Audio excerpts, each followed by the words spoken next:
Hey everybody, this is the weekly forecast commencing on Monday, April the 22nd, 2024. Big important week. We're going to have the full moon that brings a lot of matters to light, a lot of wrapping up or breaking through. And that full moon is going to be in intense, passionate Scorpio. And Mercury, communication Mercury's been retrograde since April the 1st, is going direct on April the 25th. But there's some pointers to watch out for that I'll get into in a moment. But before I break all this down and how it might apply to you, if you enjoy these kinds of videos and would like to see more of them, click like and subscribe.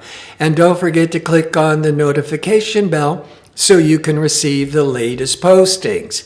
And if you go into the description box underneath the video, you'll find direct links to book an astrology reading or sign up for my free daily message.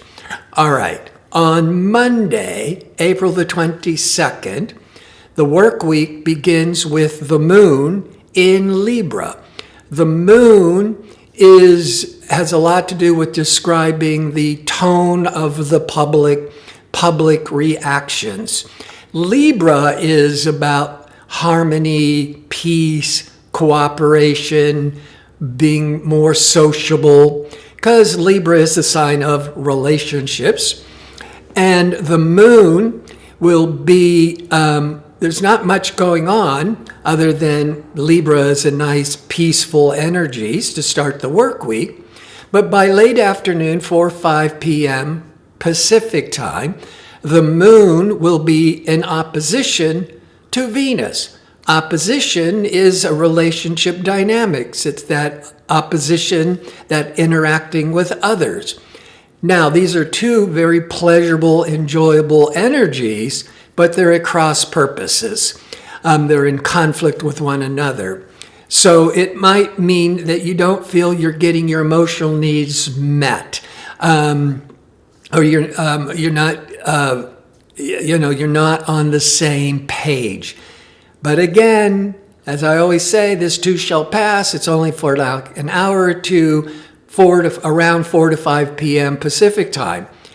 But at 4:25 p.m. Pacific time, the moon in Libra goes void of course. And it's going to remain in void of course for the rest of the day into Tuesday to 8:21 a.m. on Tuesday.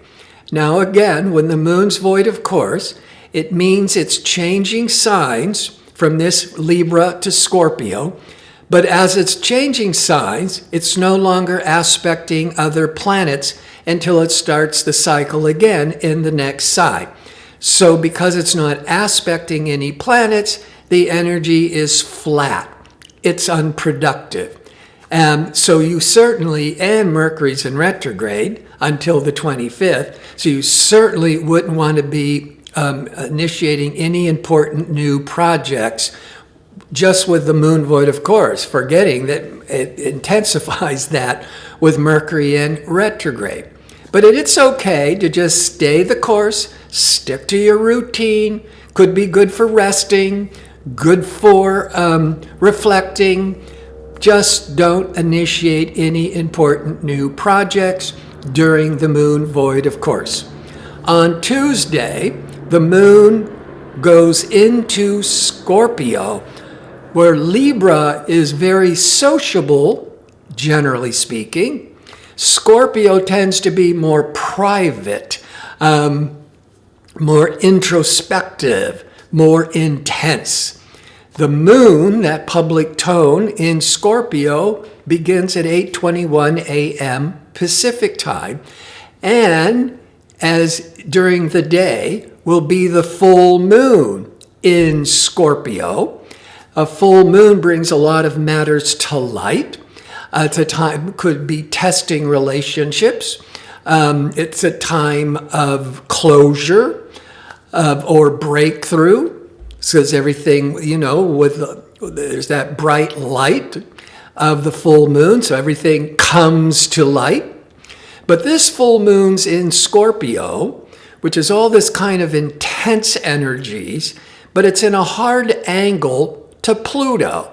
The full moon is exactly at 4 degrees of Aquarius. There's 30 degrees in every sign.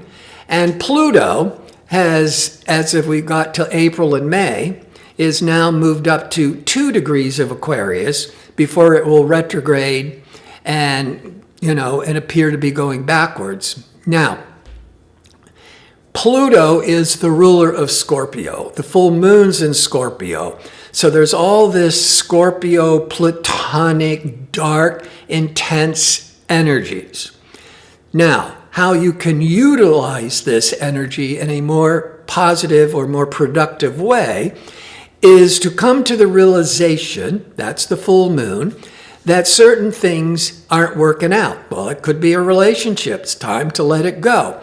But I'm thinking in a more easy, comfortable, less dramatic drama way is cleaning out the closets, cleaning out the garage, whatever stuff you're holding on to, just let it go. Pluto's about endings and new beginnings, but you don't have the space for new beginnings if you're holding on to all this old stuff. It's also really good in the same vein of doing a lot of soul searching and introspection, because Pluto rules the underworld or our unconscious. And so it's great for having an astrology reading, great for in a counseling session. On Wednesday, the moon's continues in Scorpio. Scorpio tends to be all or nothing, where Libras is more people-pleasing. What do you want? Let's work something out. Scorpio energies, for everybody, just tends to be more black and white, intense, but also more private. Now, the moon in Scorpio on Wednesday will be in harmony with business pragmatic Saturn around 4 to 5 p.m. Pacific time. This could be very favorable for wrapping up work projects. And I mean wrapping up because Mercury is going direct the next day. So it's still in this retrograde period. And so you don't want to yet start anything important new. But that moon Saturn keeps you grounded, keeps you a sense of security. And so it could be very favorable for getting more work done that's been not starting anything new, but previous work, you just continue accomplishing it or wrapping it up. Now, since Mercury is going to go direct on Thursday, the 25th, it means that on Wednesday, the 24th, the Mercury is what we call stationary. So if you were looking at a high-powered telescope looking at Mercury, it wasn't retrograding, it's not going direct. It's not looking like it's slowly going backwards or slowly going forwards. Now, the retrograde is an optical illusion. But when it's stationary, it is really intense. And so decisions and thinking better for doing a lot more of studying, researching, soul searching, going more inward, especially with the moon, the emotional moon, in introspective private Scorpio. So on the 25th, Mercury goes direct in the sign of Aries. It actually will remain in Aries until May the 15th, and then it moves into Taurus. So this Mercury is going direct. So it's been a lot of reassessing, revising, rethinking, re-editing. You've heard all the buzzwords during Mercury in retrograde. April the 1st to the 25th. Now, on the 25th, it's very slowly starting to move forwards, because on the 24th, Wednesday 24th, Mercury's stationary, meaning it's not moving at all. So maybe on the day it goes direct, it's moving as slow as possible. The rule of thumb is it's the shadow period taking at least 2 weeks for Mercury to get back to its regular speed. For it to make more common sense, Mercury is your mind. It's your mental faculties. It's your decision-making capabilities. And even though it's moving forwards, it's going very slow. So you may not be as confident yet. Your mind might not be as quick and adaptable and as sharp yet. Yes, it's moving direct in the right direction, but you're not up to speed. You don't have all that agility and confidence and wittiness as it will within about 2 weeks. But you can be doing a lot of planning. It's not the best time, certainly within that first week after the 25th, for making really important decisions. Now, the moon will be in Scorpio and will be opposite expansive Jupiter, 5-6 a.m. Pacific time. That could be good for traveling, and with Mercury going direct, that Jupiter seeks knowledge, it's education, so this could be very favorable for doing a lot of studying. The moon will then be in harmony with Mars between 11 and 12 p.m., late morning, Pacific time. So that moon, those emotional needs, in harmony with active, assertive Mars, you're feeling more upbeat and restless and let's going for it. But best to just be doing a lot more due diligence and planning, not yet making the commitments. And the moon in Scorpio goes void, of course, 4:17 p.m. It's only a short one till 6:38 p.m., at which point the moon goes into Sagittarius. From Scorpio to Sagittarius is very different. Scorpio is more hidden, and it rules the unconscious, it rules the darkness.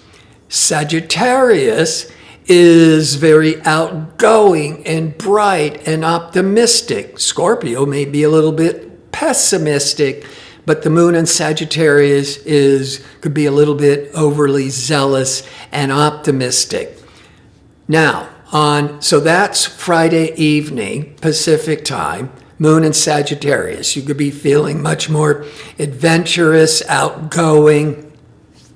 On Friday, the moon continues in Sagittarius.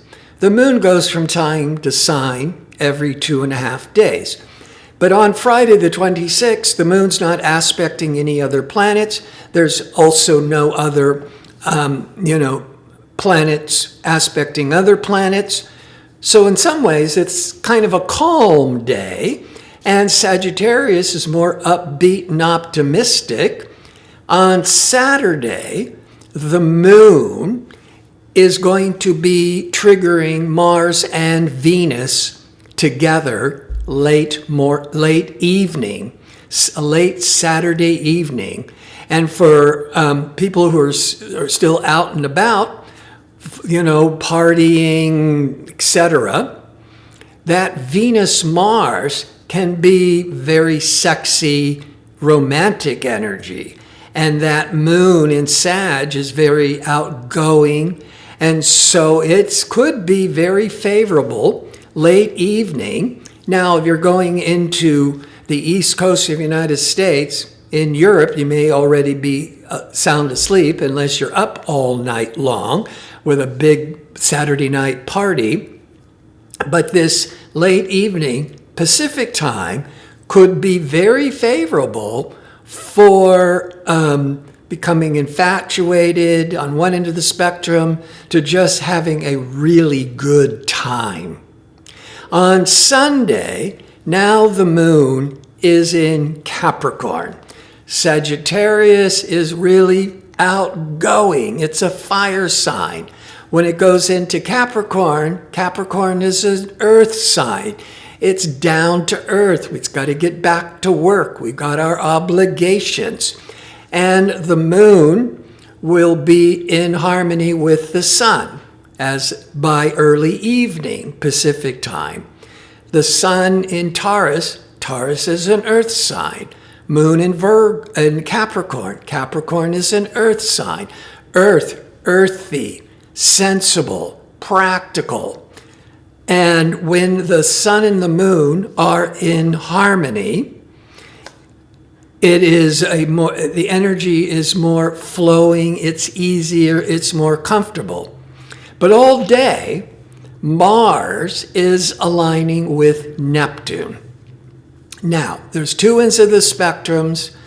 You need to be more aware and conscious to really get the best out of this. Mars is that action, assertive, risk-taking, the fighter Mars.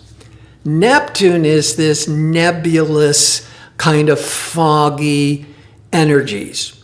It can be very inspiring, very creative. Many times when action-oriented Mars aligns with Neptune, foggy Neptune, the Neptune is pulling the rug out from the Mars. Basically meaning you're losing your focus, you're losing your drive. That Mars-Neptune, you could be disappointed, you could be tired. It could bring this weakness on the worst case scenario. But it's just energy. And to be more conscious and direct it more positive for yourself, Mars is physical energy. It rules the muscles. It rules athletic energy. It rules aggression because it's the warrior planet in mythology. And when it's influenced by Neptune, that you can consciously adapt to all that physical energy in the positive. Dancing, because Neptune is this musical, flowing energies in the positive.